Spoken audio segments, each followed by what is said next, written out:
तो ये बड़ी जानकारी आपको दे रहे हैं। कुरुक्षेत्र में पुलिस और बदमाश के बीच मुठभेड़ हुई है, जहां मुठभेड़ में इनामी बदमाश घायल हुआ है। 50,000 के इनामी बदमाश अमन को गोली लगी है।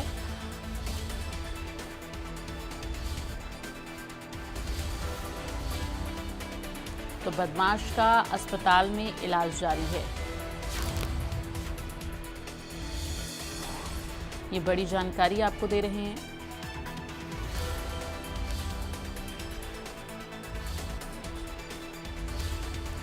मुठभेड़ में 50,000 के इनामी बदमाश अमन को गली गोली लिखा हुआ है, लेकिन गोली लगी है ये होगा।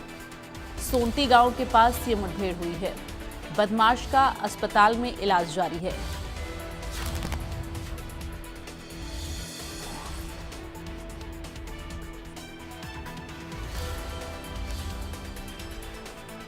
तो मुठभेड़ में इनामी बदमाश घायल हुआ है, ये बड़ी जानकारी।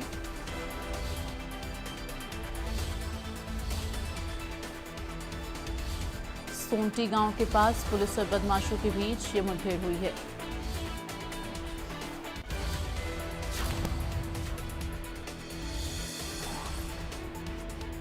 कुरुक्षेत्र से ये बड़ी जानकारी, पुलिस और बदमाश के बीच मुठभेड़ हुई है। मुठभेड़ में इनामी बदमाश घायल हुआ है। 50,000 का इनामी बदमाश जिसे गोली लगी है।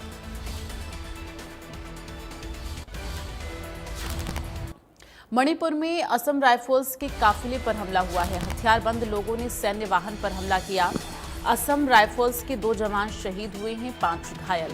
इम्फाल से विष्णुपुर जा रहे जवानों पर ये घातक हमला किया गया है। घात लगाकर बैठे हमलावरों ने हमला किया है। तो असम राइफल्स के 2 जवान इस दौरान शहीद हुए, जो कि बेहद दुखद। इम्फाल से विष्णुपुर जा रहे थे जवान और तभी इन पर हमला किया गया।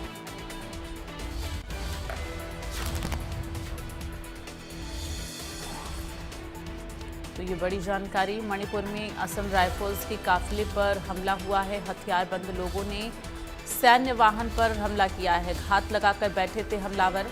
असम राइफल्स के 2 जवान इस दौरान शहीद हो गए और 5 घायल होने की जानकारी है। इम्फाल से विष्णुपुर जा रहे थे ये जवान और तभी घात लगाए बैठे हमलावरों ने इन पर हमला कर दिया।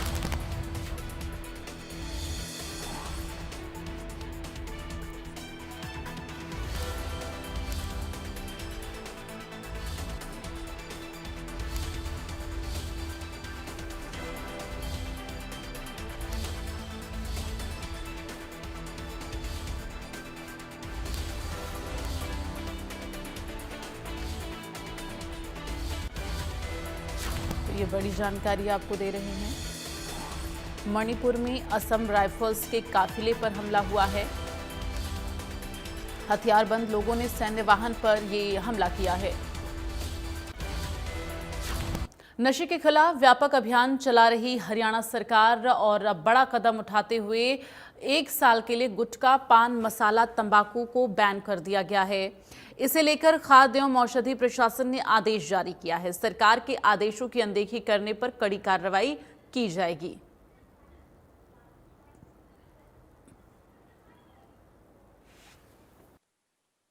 हरियाणा में तंबाकू और गुटखा 1 साल के लिए बैन कर दिया गया है।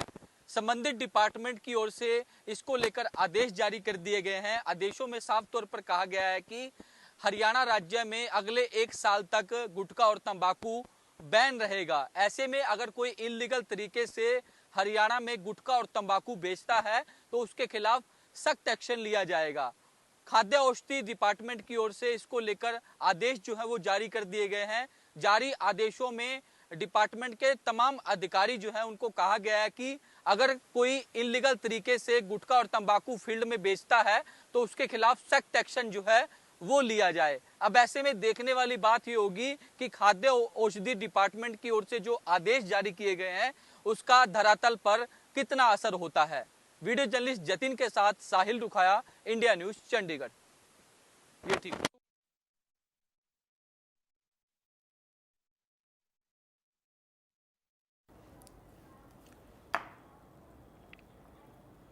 केंद्रीय मंत्री मनोहर लाल ने शुक्रवार को चंडीगढ़ में रहे। यहां केंद्रीय मंत्री